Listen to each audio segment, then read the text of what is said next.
All right, welcome to Hoops Tonight, presented by FanDuel here at The Volume. Happy Wednesday, everybody. I hope all of you guys are having a great week so far. I have 2 full days left in town before I go out of town again, this time for 2 weeks. I'm going up to Seattle to stay just on right outside Seattle on a lake called Lake Chelan for about a week with my wife. And then we are catching a cruise out of Seattle to go up to Alaska. 2 places I've never been to before, and I'm very, very excited to see. That said, I am a big person, and I am paranoid about the cruise ship a little bit because I've heard they can be very claustrophobic and confined. My wife has been doing her best to try to calm me down. I'm sure it will be okay, but I'm gonna come prepared with some Dramamine and just try to stay out of the room as much as possible in the open air. That said, I'm taking all my stuff with me, so I plan on doing some shows while I'm out. We did have some NBA news yesterday that was very fascinating. A report that the Utah Jazz are going to be listening to trade offers for Donovan Mitchell. I actually do expect them to trade him, so we're going to get into that a little bit today. We had 2 very interesting reports from Kyrie, one from Dave McMenamin at ESPN, and then another one out of the New York Post, heavily implying that the Nets are considering retaining Kyrie and KD. We're going to get into that a little bit. There was a very interesting quote from Adam Silver talking about Kevin Durant's trade request that I thought was kind of indicative of where the league is going in terms of their collective bargaining agreement negotiations that will be coming up on the horizon, and just in general, a very important debate about the balance between what's best for the league and what's fair for the players that I want to get into. Then at the very end, I'm going to briefly touch, we had Mr. Bobby Marks from ESPN, former GM of the Brooklyn Nets, who said that he thought Steph Curry was number 2 all time behind Michael Jordan. Very, very spicy. I'm going to give my 2 cents on that as well. And then at the very, very end, I plan on touching a little bit on an interaction that I had with Kevin Durant on Monday. Before we get started, if you guys could subscribe to the Volumes YouTube channel so you don't miss any more of our content. Don't forget to follow me on Twitter at _JasonLT so you guys don't miss show announcements or any of the video content that I produce. As you guys know, we have some limitations on the video content that we're allowed to use on YouTube, but on Twitter, I kind of get free reign. So that's the place you want to go for that kind of stuff.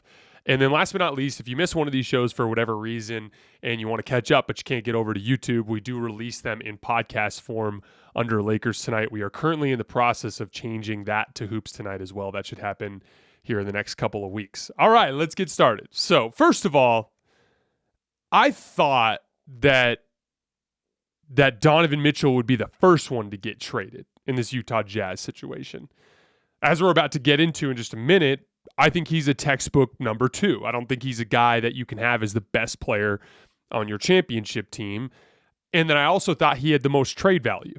And so I was like, what a great way to reset just by, shipping Donovan Mitchell off somewhere, getting back a ton of assets, and then you can rebuild around Rudy Gobert. The reason why I said that was I didn't think Rudy Gobert had any trade value.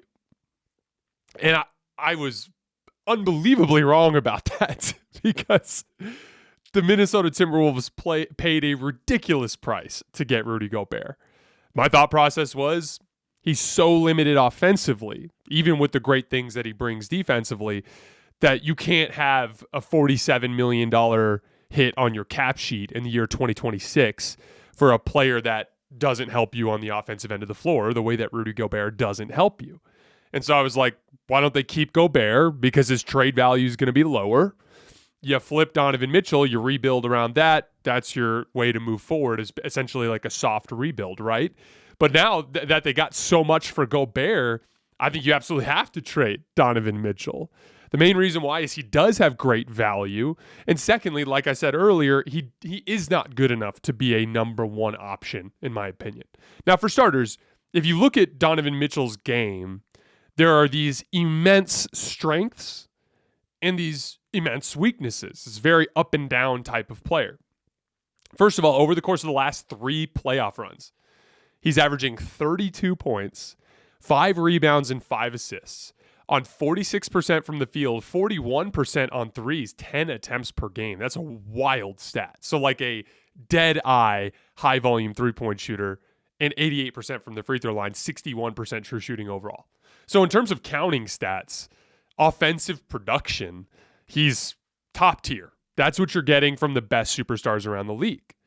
But the gaping holes in his game, the giant weaknesses, massively undercut his impact. For starters, his shot selection at times can be super spotty. He's not a good game manager. He's not a guy that's going to have a good feel for what the 5-man unit needs. I talk about, there's different archetypes of basketball players. I talk about this all the time. There's like a scoring archetype, and then there's like a playmaking game management archetype, and then there are like play finishers, right? Like, Anthony Davis is an example of a play finisher. And then there are role players, right? You have defensive stoppers, you have interior rim protectors, point guards that can just get you set up in your offense, think like a DJ Augustine type of thing. There's all these different archetypes of basketball players, and they are complementary to each other. You need all these boxes checked in various different ways. For instance, with my team that I put together to run in my men's leagues here in Tucson, like, I know I'm a scorer. That's what I do. So I targeted a friend of mine named Josh who played college ball. He's a great game manager and a great playmaker. I make sure that he's on my team because our skill sets complement each other. It's important to kind of like have all the boxes checked on a basketball team in order for the entire team to function properly. Well, because Donovan Mitchell, even though he is such a dynamic scorer, he struggles with that game management piece. And that was a big part of why the Jazz struggled so much to reach their full potential in the playoffs. In a playoff series, it's so important not just to have, the X number of possessions where Donovan Mitchell shoots to go well. It's important for the totality of all the possessions that the Utah Jazz have in a 7-game series to go well. That could be close to 600-700 possessions, right? So you need a game manager, someone that can make sure that on a possession-by-possession basis, everyone is staying in rhythm, everyone's getting quality shots and things along those lines. 5 assists per game isn't bad. It's not like Donovan Mitchell's incapable of making reads or driving into the paint and kicking out, but you almost get a little bit of a Westbrook vibe from him when you watch him in a playoff series where he never really sees a shot that he doesn't like, and he's very acutely aware of his rhythm and how he's feeling on the court, but he struggles to kind of get a feel for how everyone else is doing on the court. No shame in that. I have that weakness myself when I played. It just means that you need to put him alongside someone that can do that. That's why he's a number 2, in my opinion. And then secondly, it's the defensive end of the floor. Rudy Gobert called him out for this after that last playoff run, right? Comparing him to Devin Booker. But at his size and athleticism, for him to be as bad of a perimeter defender as he is kind of inexcusable. And he's actually trending downwards in that department rather than trending upwards. He was a great defensive player in college. So as that has slipped, he's turned into kind of a give and a take kind of guy. He's a guard that can shoot you into a game and he can shoot you out of the game. And because he doesn't impact the game a ton around that, his impact is limited. So that's why the Devin Booker comp is so interesting. Devin Booker's a very similar type of player, not in terms of their literal impact on the game, because one's a slashing guard and Devin Booker's more of like a bigger 3-level scorer that relies heavily on shot making, right? They're different, but they're similar in their approach to the game in the sense that they're both score first guards that, don't have the ultimate physical tools to be the, super duper star number 1 option. They both kind of fall back into that number 2 type of vibe, right? And if Devin Booker, who's a better player than Donovan Mitchell, who is a better defensive player than Donovan Mitchell, can't be a number 1, what does that tell you about Donovan Mitchell? So from that standpoint, the way I look at it, like if you're the Utah Jazz, you have to get a number 1. And Donovan Mitchell's not that guy, but it's also unrealistic to expect Donovan Mitchell to wait around and waste prime years of his career while you do a soft rebuild looking for the talent to make a run with him. You could take 2 or 3 years to find that guy, and Donovan Mitchell could get a wandering eye and want to go to some other team to play with one of his friends before that happens, especially since he's had some run-ins with Utah Jazz fans over the years. So I'm a big believer in acknowledging the reality of the situation. We talked about this a lot with the Brooklyn Nets, right? One of the reasons why I think they need to trade everybody is even if KD and Kyrie decide to come back, they're just not good enough in this particular season because they don't have good enough role players around them. So, acknowledge the reality of your situation. Donovan Mitchell's not a number 1. He's probably not going to wait around long enough for you to find a number 1.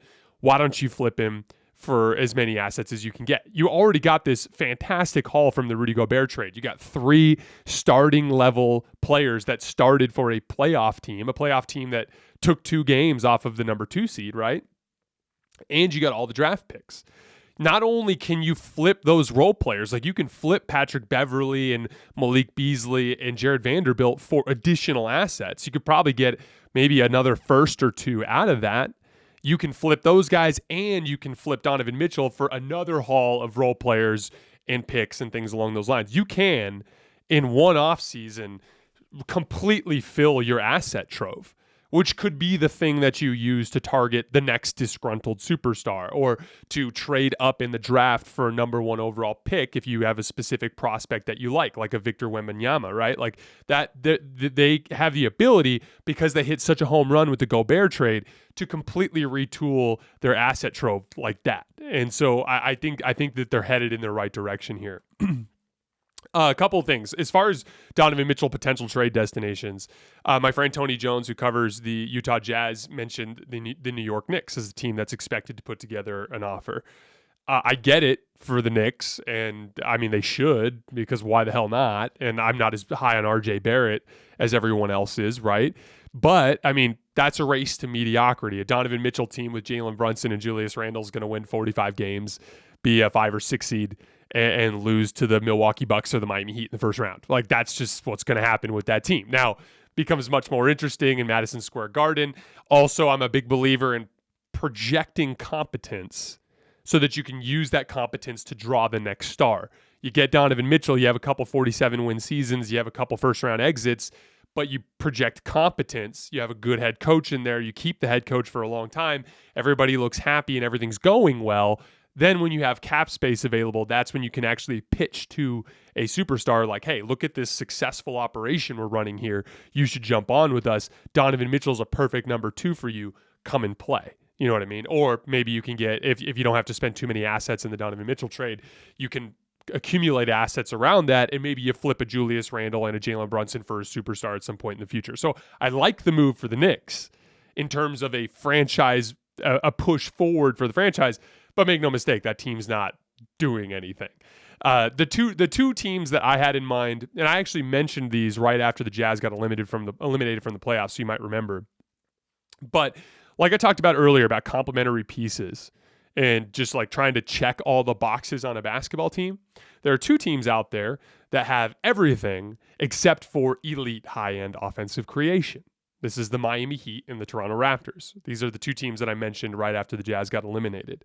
Toronto is deep with athleticism and wings. They're extremely well coached. They've got a freak young prospect in Scotty Barnes. They have everything in the world that you need in order to win a championship, except for the top tier type of scoring threat. Now, typically I'd say Donovan Mitchell isn't good enough to be a number 1 option, but in this case, you could kind of like look at it being a combination of a Pascal Siakam and Donovan Mitchell together, kind of amounting to somebody that could give you a puncher's chance because of how much talent they have around them.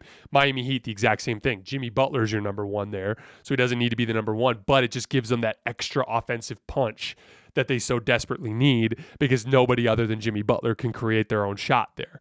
So if the KD sweepstakes go south for those 2 teams, Donovan Mitchell's a really interesting backup plan. He'd be less expensive.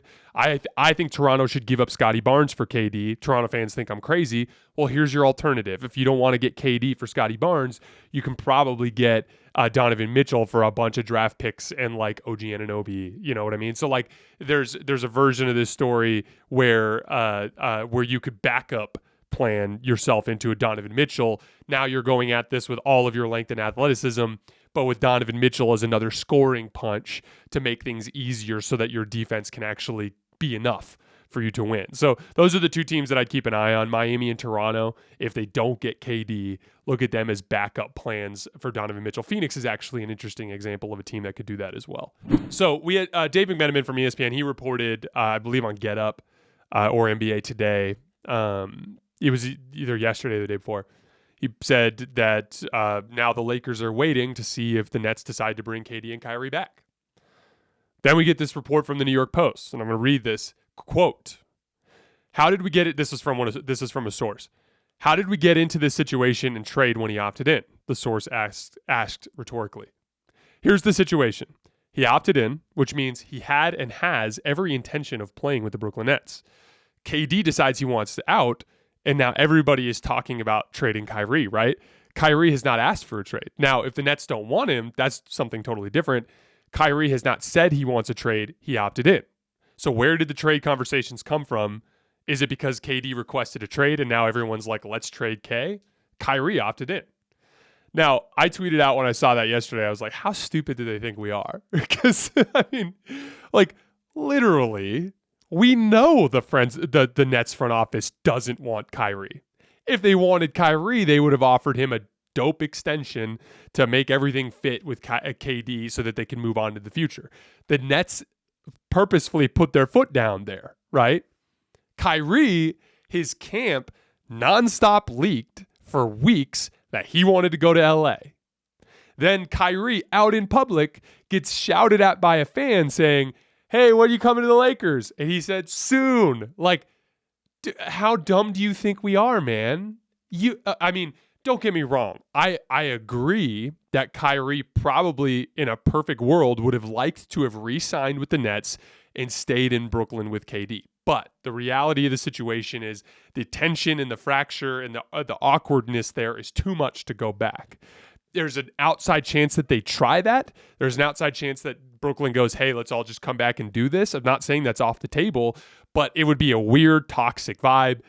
All it takes is a 3-4 game losing streak or Kyrie missing some time again for Brooklyn to have issues. They could be right back in the situation at the trade deadline, which is probably not what they want to do, right? So, like, I still think that that this is trending towards everybody getting traded. It's just funny to see, and this is classic leverage plays, right? Like, we might bring them to camp. No, you won't. You don't want toxicity around the team when you start a new season. It's like, well, you know, Kyrie wants to stay with the Nets. No, he doesn't. He wants to go to the Lakers. That's ridiculous. We've literally heard that out of his literal mouth. Okay, so everyone, and then KD literally went to Josiah and directly requested a trade. That's just been known to be true. So we don't have to lie to each other here about what's happening. This is all a leverage play.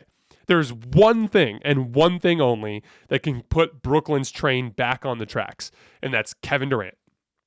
If Kevin Durant comes out and straight up, I don't know, goes straight to Woj and says it, or comes straight out and says it himself and goes, hey, I changed my mind. I don't want to be traded. I'm going to, at least not right now, I'm going to come back and play this season with the Nets. Kyrie's coming with me. We're going to make this thing work. If KD says that, then it will happen.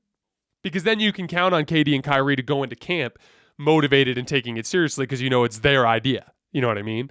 But if Sean Marks forces them to come back to camp, there's so much more risk that can come from that. So everything is hurtling towards these guys getting traded. The one thing that could pull them back onto the tracks is KD coming out and saying, I would rather stay. Okay, so like unless we hear that specifically, all of this is just noise in a negotiation play. Adam Silver releases a quote in like his little State of the Union thing that he did yesterday, basically saying that the league doesn't like to see trade requests like what happened with Kevin Durant. And he specifically said that it's something that they're going to have to deal with in the next collective bargaining agreement. Now, this is a super, super complicated topic, right? Because there's a huge difference between what's morally correct and what's best for the league. Now, when I say best for the league, that's not just best for the owners because they're on a 50-50 revenue split. So whatever's best for the league is equally beneficial to the players as it is to the owners. That's just mathematically how the contract works. But there's a big difference between what's best for the league and what's actually morally fair. Because every time I see this kind of thing, I feel almost obligated to point out the moral conundrum. Like Adam Silver saying, and I don't have the exact quote in front of me, but basically what he says is like these franchises offer a great deal of security to the players financially through the guarantee that's in the contract, and all they ask is for them to fulfill the contract. But we've literally seen so many times throughout NBA history a player be like, okay, franchise, I will do this for 5 years. Sign on the dotted line. Oh, Blake Griffin's with the Detroit Pistons now. Like, we've just seen that happen so many times over the years. The franchises do not feel that loyalty to the players. And so it's not fair to expect the players to demonstrate that same loyalty to the franchises. So that's the moral reality of the situation. But the what's best for the league is entirely different. Because like I talked about with Colin Cowherd after the NBA Finals, there's just something to be said about organic fan bases. The NBA has had rating issues over the years. This year, things trended back in the right direction. I tend to think that has a lot more to do with the talent that's in the league. The TV product of the NBA right now is excellent.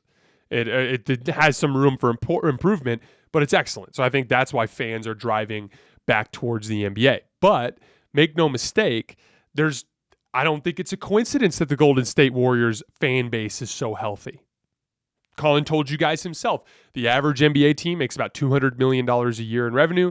The Warriors make like $700 million. Why do you think that is? It's not just because rich people are Warriors fans. It's because they have so many of them. And a big part of that is from the beginning of this era when Steph was drafted, through Klay's drafting, through Draymond's drafting, through them going on that interesting playoff run in 2013 to almost beat the Spurs, to them losing in 7 games to the Clippers in 2014, to the title in 2015, and Steph winning an MVP, to the near miss, the low of 2016, having this amazing season that ends in you losing, to then you signing Kevin Durant, winning 2 in a row, to Kevin Durant and Klay Thompson getting injured and you losing in the finals, to the disaster that was the 2020 season and you missed the playoffs, to the 2021 season and you missed the playoffs. You guys get the point here. There's all of these highs and lows, and then it culminates in them winning a title in 2022 with Steph, Klay, and Draymond and Steve Kerr and Bob Myers and Joe Lacob. That's the same core that was there in 2015. And before that, just Steve Kerr, right? So it was different. So the point is like the fan base is freakishly loyal and ravenous and loud and easy to monetize because of the loyalty that was bred from the franchise over the course of that decade with the franchise. So the reality is Brooklyn could not get people to buy tickets. Brooklyn's TV ratings were some of the worst in the league locally. So what that tells us, despite having Kyrie Irving, who's one of the most fun players to watch in NBA history, and Kevin Durant, who's arguably a top 10 player of all time. So the point there is, the lesson to learn there is that the health of the league directly leads to money. And the health of the league is largely tied to ravenous, loyal local fan bases. You're going to see this with Milwaukee over the years if Giannis stays. They will become a very monetizable fan base because they will have this long, extended stretch of continuity with a core group of players that the fans are irrevocably attached to. That's always going to be an important part of this. Now, again, if the league does things and negotiates for things to try to force players to stay, not necessarily force, but heavily incentivize players to stay, they do dramatically shift the morality, right? Because if players are incentivized to stay, but then teams can still trade them all day long, it's not necessarily fair. But at the end of the day, it's just the reality of the way that the system works.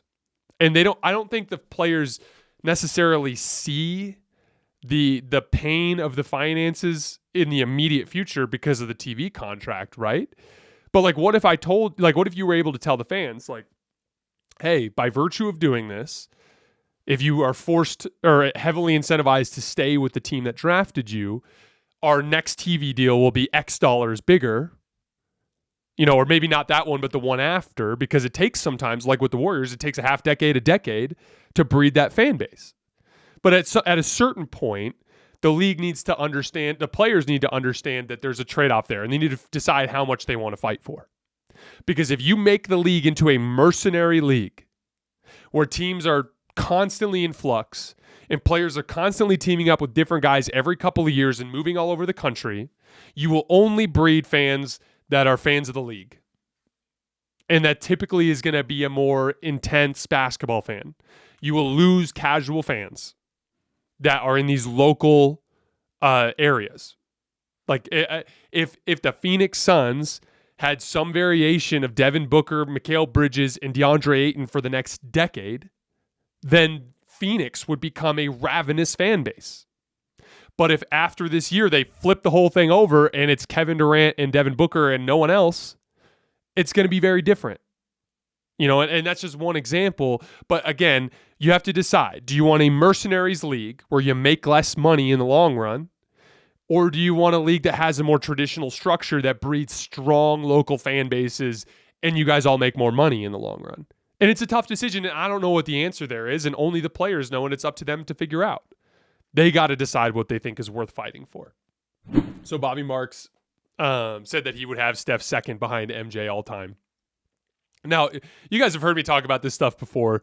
I'm not changing your minds. Like, that's the reality of the situation. Like, you Warriors fans out there, and I know a lot of you listen to the show, like, Steph's your guy, man. I just broke that down for you. For a decade, for better or worse, he's been your guy, and he's come through for you so many times. So, like, I understand your loyalty to him, and I totally get it. It's literally the same way that I feel about LeBron. I grew up watching him. He came through as I was a fan of his. He came through so many times that, like, I just have this faith in what he can do on the basketball court. So it's difficult for people to convince me that a Kevin Durant or a Steph is better than him. So I get that. And I'm not trying to convince you guys. I'm just going to give you my impression of the situation. Now, Steph, we're going to do an in-depth player ranking as we get further into the summer, as we get kind of out of some of this free agency stuff and out of this trade stuff, and actually in the real dog days of NBA summer, which is like August, we're going to spend a lot of time on lists, so I will get deeper into this. But I think Steph is probably the 5th or 6th best player of all time. And you guys remember, I rank mine different. I keep a list of bigs, and then I keep a list of perimeter players. But in that list of perimeter players, I have LeBron, I have MJ, I've got Magic Johnson, I've got Kobe, and then it's like Steph and Larry Bird are kind of competing for that 5th spot there. Steph is my 2nd favorite player of this era. I have the utmost respect for Steph. But make no mistake, guys. There's a reason why LeBron is in the conversation with MJ. I don't think he's ahead of MJ, but there's a reason why he's in that conversation. His resume is completely insane. I need to read this to you guys just so you can get a feel for what I'm talking about. So obviously, Steph has matched LeBron in titles. LeBron has 4 titles. Steph has 4 titles. That's where the comparisons end. Conference titles, LeBron has 10, Steph has 6. MVPs, LeBron has 4, Steph has 2. Finals MVPs, LeBron has 4, Steph has 1. 2 if you count 2015, which I count, so 4-2. All-Star appearances, LeBron 18, Steph 8. First team All-NBA, this is wild. LeBron 13 times media members thought he was a top 5 player in the NBA. Steph 4. All defense selections, LeBron 6, Steph 0. LeBron has 17,000 more points than Steph, 6,000 more rebounds, and 5,000 more assists. That's basically one Giannis career. So if Steph went to have Giannis's career from right now, Giannis's total career to this point, he would just get to where LeBron is, and he'd still be about 3,000 points behind. Like, that's how ridiculous LeBron's resume is. That's why he's in the conversation with MJ. Again, I wouldn't put him ahead, but that's why he's there. And so, like, I'm not going to convince you guys. I'm just going to say, like, you know when the LeBron fan says he's ahead of MJ and how ridiculous it sounds because MJ won 6 titles in 8 tries with Scottie Pippen as his best teammate when he was miles better than anybody else in the league? It was blasphemy to even mention another person's name in his breath. That's how good MJ was. That's how ridiculous LeBron fans sound when they say LeBron was ahead of MJ.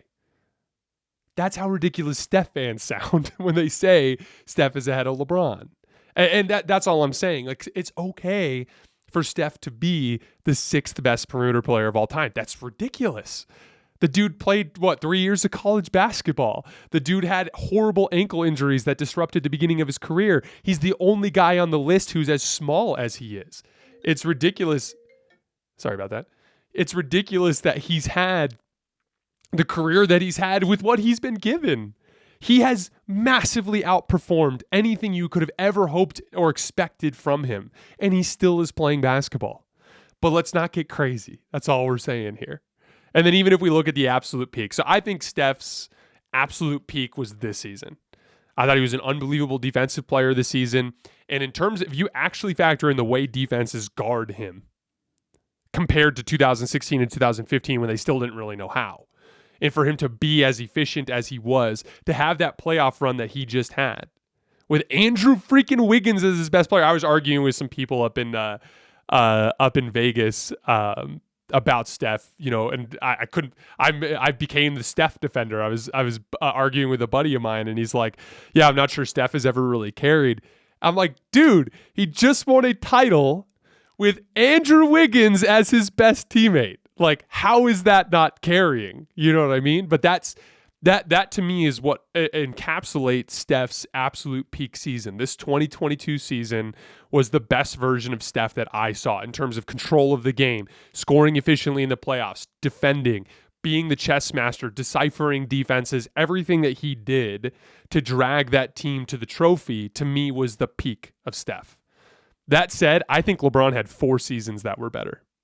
I think in 2013, when he was the best defensive player in basketball and a ridiculously efficient, I think his true shooting percentages was in the 60s, and he was averaging 30 points in 2013 to get the 66 wins and to win the title the way he did that year. 2016, every bit as impactful defensively as he was in 2013, but a better offensive player than he was. 2018, the best peak offensive version of LeBron. Not a great defensive player that season, but the peak offensive version of LeBron. That was the best offensive player I ever saw. And then 2020, arguably, is his best season because he was an all defense level defender. He didn't get voted that year, but he was an all defense level defender, and he was unbelievable in the playoff run. Shot 59% in the finals, averaging 30 to win Finals MVP, and never was even threatened on his way to the title. Like LeBron, I'm a huge Steph fan, guys. You guys know that. And again, I understand I'm not going to change your mind, but to me, this is not close. Like Steph is fighting with Larry Bird for 5th. He's not fighting with LeBron for 2nd. That's just, we're jumping the gun there. I read out the numbers for you. It's just too much. One last thing before we get out of here. So I don't respond to trolls on Twitter almost ever, just because there's hundreds of them. They're awful people. What's the point? But I had one that went kind of viral the other day on Monday. Not viral, but kind of made some rounds on Twitter that was kind of false about me, and so I quote tweeted it. And it basically what it was somebody took the stats from my worst college season and put them out, and people were taking their shots and taking their victory laps. You know how that goes. But I actually thought it was a really interesting chance to teach a valuable basketball lesson. And it turned into a bigger thing because after I tweeted out my actual basketball resume, Kevin Durant responded underneath it, kind of having my back, but in like his own way, kind of making fun of people for giving him crap for defending himself to trolls, which is a whole other thing. And I get it. I've never had an issue with KD complaining or batting back at trolls. The way I look at it is KD is completely authentic. KD is always going to be exactly what he wants to be. He doesn't care what you want him to be. He's going to just put real Kevin out there in the public for the whole world to see. And I've always admired that about him. And he's the kind of guy that gets irritated with trolls. And so he talks to trolls often. But I did it this one time, and he took that as an opportunity to kind of piggyback off that. But I wanted to talk about the basketball for a second because this is a very, very valuable basketball lesson. So a couple things. And for those of you who haven't heard, I'm going to kind of go through my college basketball resume here a little bit. So in college, I was just an athlete. I was 6'6", with a 6'10" wingspan. I could jump out of the gym. I could shoot a little bit, but I couldn't dribble. And I certainly didn't know the game very well. I was a very late bloomer. My parents raised me on football and baseball, so I didn't even really pick up a basketball until I was about 15 years old. Even then, I just shot around on a hoop in my backyard. I got cut from JV as a sophomore. I made JV as a junior, but I didn't play. Then I made varsity as a senior, but I didn't play. So like I wasn't a high school player. Then I went 2 years of college where I just was playing pickup all the time. And I got to the point where I was functional enough. I walked into an open gym at a junior college, destroyed everybody. But again, it was a local junior college. They offered me a scholarship. That third year of college is when I started playing college ball. But I was super, super raw.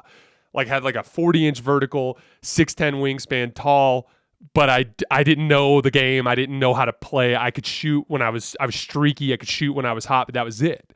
But like what's interesting is my college career follows a descending pattern statistically. But what's funny is the last season, my worst statistical season, was actually my best. It was when I was my best version of myself as a player. I say all this to say this. Guys, I did play in college, but that has nothing to do with this, like what we're doing here. I have never, ever tried to be like, listen to me, I played in college. Like, no, that doesn't matter. Why would you go listen to JJ Redick then? He played in the NBA. What we're doing here is I love the game of basketball so much that I pour my heart and soul into it every day. And this is what allows me to do this, to watch as much film as I do, to care about it as much as I do, and to try to express that to you guys. Does the fact that I play in college, does it help? Sure, yeah, it helps with some perspective on certain things, but there are a lot of people out there. I met Kevin O'Connor in Vegas, someone I've been wanting to meet for a long time. Kevin O'Connor didn't play college basketball. That dude is an incredible NBA writer and podcaster. He's super smart. He knows his stuff. He doesn't need to have played in college to be able to tell you that. So when I talk about these kinds of things, they're just to kind of offer experience and knowledge. It's never to be like, look at me, I'm better than you guys. I played in college. I don't care. No one's paying me a penny to play basketball now. It's pointless. But my college basketball journey is an interesting lesson in the way that situation can impact a basketball player. My first season in college, the one I just told you guys about, I averaged 16 points and 10 rebounds per game. I had a career high 31 in that season. I shot okay from three. I think I shot like 37% from three on high volume. It was like 7 attempts per game. Everything was great. Here's the issue. The team was freaking terrible. I think we only won 5 games. And JUCO in general is very unorganized basketball. It's everyone's got an agenda. The teams are not super well coached typically. It's a different type of basketball, right? So then from there, I transferred to a different junior college in Utah, okay? This one was a completely different season. I averaged about, I think, 11 points per game. I was third in my conference in rebounding, and I made an all-conference team. But literally, I made an all-conference team despite my numbers going down. Why is that? Because we won more. We won 14 games that season, and I had big scoring games in games that we won. And the coaches are who voted for the all-conference team. So that's what got people saw me as a winning player that year in a way they didn't the first season. You guys kind of get the theme here, right? My third season, I transferred to Arizona Christian University. They had just gone on a national title, a run in the national tournament, and made it to the second round.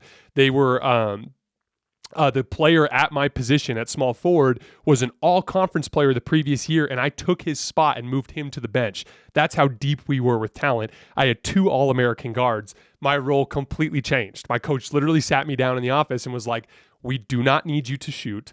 I just need you to guard the other team's best player every single night and just be in the right spots, run the plays correctly, and that'll be fine.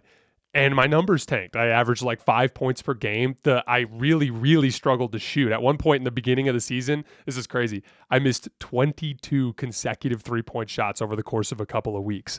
It was bad. The role shift going from being all-conference guy who had the ball in his hands a lot to basically playing Trevor Ariza in the corner, that shift completely screwed with my head, and it screwed with my rhythm. Most of my shots were either off the dribble or off of jab step, like face-up stuff in previous seasons.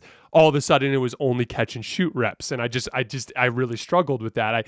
Over the course of the season, I got better. In conference play, I shot over 30% from three, but like it wasn't great. That whole sequence really, really exposed to me how I needed to improve in other areas of the game. That same season, I learned how to be a better defensive player. I was not a good defensive player in my 2 years in junior college. I was a great defensive player at Arizona Christian University. I learned the importance of buying into the team concept and practicing hard every day, because you know if you don't practice hard, you're going to lose your spot. I learned how to run highly complicated defensive schemes. I used synergy to watch a ton of film and to learn how to appropriately I would literally watch hours of film on the other team's best player before the game to learn which way they like to drive, what they would do when they would drive that way. And I became in a lot of ways a professional with the way I approached the game that year because I had to scratch and claw for my role on the team. As opposed to being in JUCO where it was like, here's the keys to the offense, do whatever the hell you want. It's entirely different. And that's why I think it's important to express those things to you guys, is like when you see stats, when you see numbers, when you see things like that, they're always different. I was actually a better shooter that third season than I was the first season when I shot 37% on 7 attempts or whatever. The difference is I was playing on a bad basketball team in loosely organized junior college basketball versus real NAIA basketball that's extremely well coached and everyone's in the right spots. Defenses are always in help. The slashing opportunities aren't there that you're used to. It was just a completely different ball game. And I grew a lot of ways as a basketball player that year. And we won a shit ton of games. We won 13 games in a row to start the season. We beat a Division I team on their home floor, even though we were NAIA. We, at one point, reached top 5 ranking in the NAIA, and we made it to the national tournament. So it was a monstrously successful season that I played a defensive role, and I shot like shit. Like, that's literally all it was. But some kid, who the hell knows who it was, took a screenshot of just my shooting percentages from that year, which were awful, and put them out there, and everyone was running off with them. And I don't care. You can take your victory laps. I've never stood on who I was as a college basketball player. That's not who I am. I'm Jason Timpf, the basketball analyst, and I love the game, and I hope that you guys pick that up from me. But I have never cared about that. I just thought it was a cool opportunity for me to explain to you guys the way that role can change a player's performance and confidence, and then also the way that winning basketball, it's harder to produce statistically in a winning situation than it is in a losing situation, which is something that we should keep in mind when we're evaluating NBA players and things along those lines. As Draymond says, stand on that. I will stand on whatever the hell people think of my college resume. It is what it is. I'm standing on it. I hope that lesson can help you guys kind of get a better idea of what that kind of experience is like. All right, that is all I have for today. I sincerely appreciate your guys' support as always. Like I said, I will be taking all of my equipment with me when I go on vacation, and who knows, maybe we'll have something in the next couple of days. Follow me on Twitter at _JasonLT so you guys can see show announcements and things along those lines, and I'll see you guys in a couple of days.